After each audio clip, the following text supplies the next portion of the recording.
الحمدلله والصلاة والسلام علی رسول الله. الحمدلله د ملګرو او دوستانو په یو متفقه فیصله باندې موږ داسې یو نتیجې ته ورسېدلو چې د الحاد خلاف د یو سیریز پیل شي، یوه نوې لړۍ دې پیل شي، یو مسلسل جوړ شي. د دې سیریز په مقدمه کې زه یو درې خبرې کول غواړم.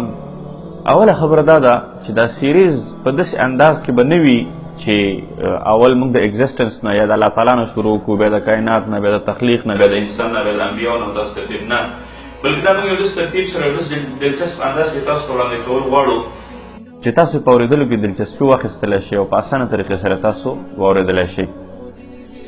دویمه خبره دا ده که چېرته ما نه په دې سوالاتو کې کوم جواب په صحیح طریقې سره ونه شي یا زه د یو اعتراض جواب په صحیح طریقې سره ونه شم کړلی، نو دا به د علماو یا د اسلام کمزورتیا نه وي، دا به زما خپله ذاتي کم علمي او زما ذاتي کمزورتیا وي، او بالعموم زه په دې ټولو مبارزینو کې کم علم والا هم یم. درېیمه خبره دا ده په دې سیریز کې چې دې سیریز سره به تاسې کولی شئ چې د الحاد خلاف خپل ځان تیار کړی شئ، او چې کوم ملحد تاسو نه سوال کوي تاسو ورته په ډېره اسان طریقې سره جواب ورکړی شئ، چې تاسو په خپله ژبه کې او که په نورو ژبو کې، نو هم به تاسو هغوی ته جوابات ورکولی شئ. څلورمه خبره دا ده پخوا به چې چا کوم ملحدینو به کوم کتاب ولیکه یا به کومه مقاله ولیکله د اسلام خلاف، بالعموم دا د الحاد جنګ دا اوس د اسلام سره ده، نور ادیانو سره د الحاد جنګ نشته ده، دا د الحاد خلاف یو نوی منفي فکر دی د اسلام خلاف.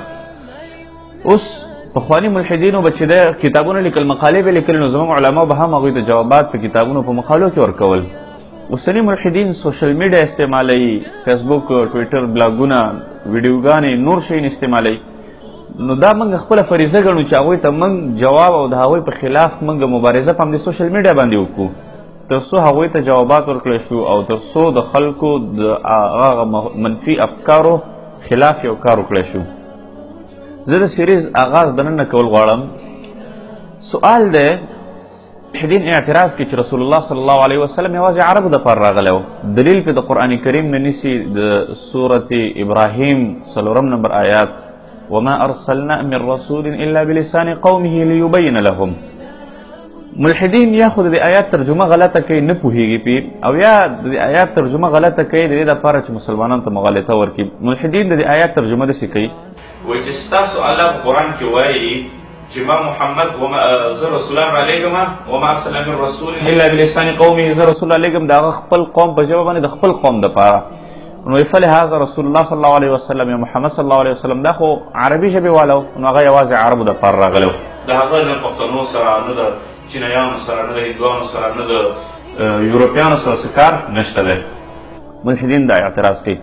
محترم ورونو، د دې جوابات زه تاسو ته یو 4-5 نکاتو کې درکول غواړم. اوله خبره دا ده چې قطعا په قرآن کریم کې او په حدیثو کې الله تعالی یا رسول الله صلی الله علیه وسلم دا نه دی ویلي چې زه یوازې د عربو دپاره راغلی یم.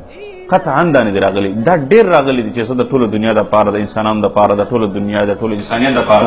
وما ارسلناک الا رحمة للعالمین، او بل آیت کې ام القرى ومن حولها، د ښارونو مور او د هغې د ګرد چاپېره مکه ګولډن پوینټ د هغې ګرد چاپېره ټوله دنیا راځي. دغسې نورو ځایونو کې صراحتا یا اشارتا راغلی دی چې زه د ټولو دنیا دپاره. دویمه خبره دا ده چې د رسول الله صلی الله علیه وسلم هغه احکامات داسې احکامات نه دي چې یوازې هغه عربو باندې تطبیق کېدلی شي. رسول الله صلی الله علیه وسلم هغه احکامات داسې دي که هغه د دنیا هر قوم په ځان باندې تطبیق کړي نو هغه کامیابي ته رسېدلی شي. مثال د خبرې د زکات دی، د زکات قوانین دي، اقتصادي قوانین دي، د معاشرتي قوانین دي. اوس مثال د خبرې که دا صفایي ده، د رسول الله صلی الله علیه وسلم چې کوم د خپل بدن، د خپل ځان یا د خپل د صحت د خیال ساتلو چې کوم احکامات ورکړي دي، که هغه عرب هم په ځان باندې هغه کې اپلای کړي، عرب هم ومني، هغوی ته هم فایده ده. که د نورو قومونو والی هم ومني، هغې ته فایده ده. زکات که عرب ورکړي هغې ته هم فایده ده، که نورو قومونو والی ورکړي هغې ته هم فایده ده. د رسول الله صلی الله علیه وسلم قوانین، هغه فنډامنټل یا بنیادي قوانین چې کوم د رسول الله صلی الله علیه وسلم وو، نو هغه د انسانیت که د هر قوم وي، د هر قوم انسان وي، که د هر قوم سړی وي چې هغه یې ومني، نو هغه ته په فایده باندې ده، یوازې عربو ته قطعا په فایده باندې نه ده. درېیمه خبره دا ده چې د رسول الله صلی الله علیه وسلم په عربي ژبه کې راتلل په هغې وخت کې، نو دا خو لازمه خبره ده که رسول الله صلی الله علیه وسلم عربو ته په چینایي ژبه کې راغلی وی یا په هندي ژبه کې راغلی وی یا په انګلیش ژبه کې راغلی وی، نو عرب په هغې باندې نه پوهېدل. رسول الله صلی الله علیه وسلم یوازې راغی عربو ته. هغه دا خو ماهرین هم وایي چې په مورنۍ ژبه کې نورو ته تعلیم ورکول، مورنۍ ژبه کې زده کړه کول چې دا ډېر اهمیت لري.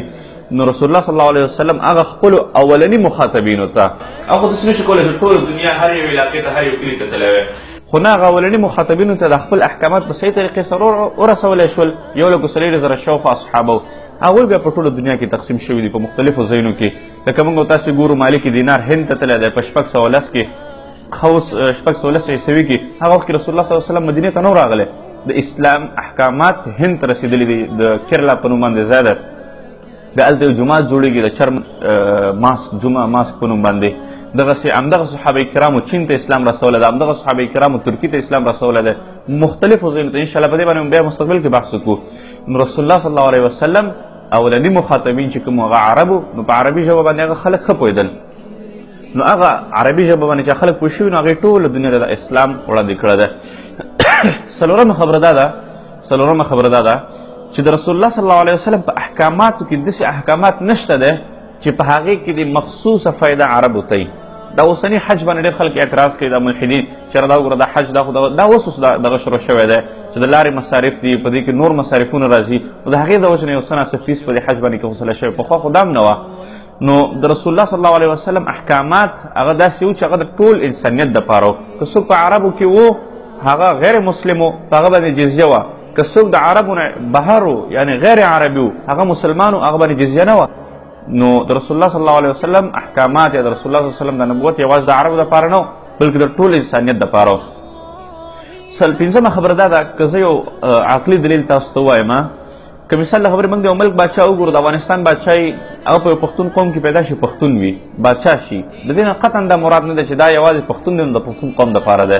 نه، په دې ملک کې به ډېر خلک وي، په دې ملک کې به لکه دري نور والی، په دې ملک کې به چې دی دري زبان والی، په دې ملک کې به پښتو ژبې والی، نورو ژبو والی به پکې. نو هغوی ټولو باندې به دا خپله بادشاهي کوي او هغوی ټول به د دې ماتحت دي. شپږم نمبر خبره دا ده چې رسول الله صلی الله علیه وسلم که چېرته یوازې د عربو دپاره وی، نو هغه به یوازې د ابتدا نه د خپلو مفاداتو ته به کتلي وی، د خپلو عربو مفاداتو ته به کتلي وی، او نور خلکو سره به هېڅ کار نه لرلی. که قوت یې رسېدلی خو په نورو خلکو به حاکمیت کړی وی، که قوت یې نه رسېدلی حاکمیت به نه کولی. نو هغه بیا ولې چې د رسول الله صلی الله علیه وسلم د مشرکینو د طرف نه چې دی مال نه قبلو، د مشرکینو د طرف نه چې دی هغې ورته موږ ته د ښځه کو ښځه نه قبلوله، مشري نه قبلوله، ورته صرف دغه احکامات ومنئ. نور موږ ته نه ځمکه غواړو، هېڅ هم نه غواړو. نورو قومونو ته هم دا ویلي دي چې تاسو نه موږ نور هېڅ نه غواړو، صرف دغه احکامات د الله تعالی دي، دا تاسو ته په فایده باندې دي، ستاسو د آخرت ته په فایده باندې دي، دا تاسو ومنئ. نو رسول الله صلی الله علیه وسلم داسې ډېر حکمتونه علماو بیان کړي دي. ما دا شپږ دانې را نقل کړل د دې په خاطر باندې چې رسول الله صلی الله علیه وسلم یوازې عربو دپاره نه بلکې د ټوله دنیا دپاره راغلی دی. رسول الله صلی الله علیه وسلم چې دی په قومونو کې فرق نه دی کړی. فارسي سلمان فارسي وایي، سلمان فارسي زموږ نه دی. دغسې د جرمني، د معاصرې جرمني یوه غلامه وه چې هغه د ابوجهل غلام او صحابه کرامو چې دی ابوبکر رضی الله عنه هغه ازاده کړې وه. د کردانو صحابه کرامو، دغسې د هند نه چرمن پیرومل په نوم باندې یو کس راغلی دی، هغه اسلام راوړي. بیا رسول الله صلی الله علیه وسلم چې دغه سره صحابي لیږي، هغه په لاره کې وفات کېږي حضرموت علاقه کې. د مختلفو قومونو خلک چې دی، بلال رضی الله تعالی عنه چې هغه وخت کې نسب ډېر کمزوری و، هغه وخت کې 2-3 کړیو پورې د هغه نسب رسېږي. بلال رضی الله عنه ته څومره اهمیت ورکړی دی، د ابو سفیان نه زیات اهمیت بلال ته ورکوي. وجه څه شی ده؟ وجه دا ده چې هغه په اسلام کې راغلی دی، اسلام باندې مشرف شوی دی. نو د اسلام دا یو داسې نظریه ده چې دا ټول انسانیت ته په فایده ده. که عربي ومني عرب ته په فایده ده، که ترکو منلی دی ترکو ته په فایده وه، مغلو منلی دی مغلو ته په فایده باندې وه. دغه چا نه دی منلی هغه ته نقصان دی، چا منلی هغه ته فایده ده. نو دغه یو څو حکمتونه د دې په بنا باندې موږ دا ویلی شو چې رسول الله صلی الله علیه وسلم یوازې د عربو دپاره نه و راغلی او بلکې د ټول انسانیت دپاره راغلی و. واخر دعوانا ان الحمد لله رب العالمین.